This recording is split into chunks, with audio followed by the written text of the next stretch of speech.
કાશીધામ પૂરું કરી યાત્રાળુઓ ભર ઉનાળામાં રામેશ્વર ગંગાજળ લઈ જાય છે. જય ભોલે જય ભોલે જય ભોલે જય ભોલે જય ભોલે જય ભોલે જય ભોલે જય ભોલે જય ભોલે જય ભોલે જય ભોલે જય ભોલે જય ભોલે જય ભોલે જય ભોલે જય ભોલે. અરે આ ગધેડો તો જો તડફડી રહ્યો છે તાપમાં. અરે હા, આ બિચારા ગધેડાની જીભડી પણ બહાર નીકળી ગઈ છે અને આંખો પણ ફાટી ગઈ છે. હરી હરી હરી હરી પ્રભુને ગમ્યું તે ખરું.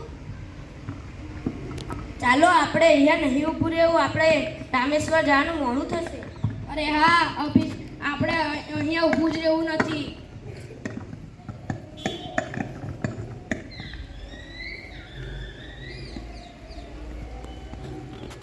અરે રે આ ગધેડો જોવો બિચારો મરી જશે. લાવ પાસે જઈને ગંગાજળ પીવડાવી દઉં જેથી તેનો જીવ બચી જાય.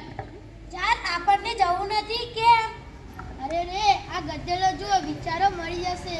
મારી પાસે જે ગંગાજળ છે તે પીવડાવી દઉં, તેનો જીવ બચી શકે. હે ભગવાન. સજ્જન ભક્ત કમાન્ડરનું તમામ ગંગાજળ ગધેડાને પીવડાવે છે. ગંગાજળથી ગધેડાને શક્તિ આવે છે ને મૂંગી આશીષ આપી ચાલ્યો જાય છે.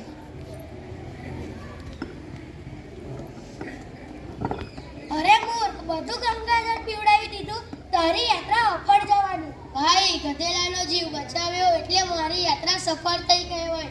કોઈનો જીવ બચાવવો એ પણ પ્રભુની યાત્રા જ કહેવાય. તો હવે રામેશ્વર પ્રભુનો અભિષેક શેનાથી કરાવીશ? હું રામેશ્વર પ્રભુનો અભિષેક મારા નેત્રજળથી કરીશ. સારું.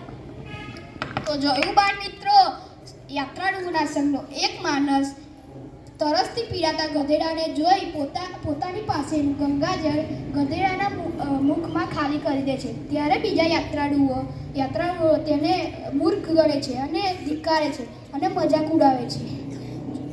જ્યારે ગધેડાનો જીવ બચાવનાર વ્યક્તિ પોતાના નેત્રજળે ભગવાન રામેશ્વરને નોડાની વાત કરે છે. તો આ જ કહેવાય સૌથી મોટી યાત્રા.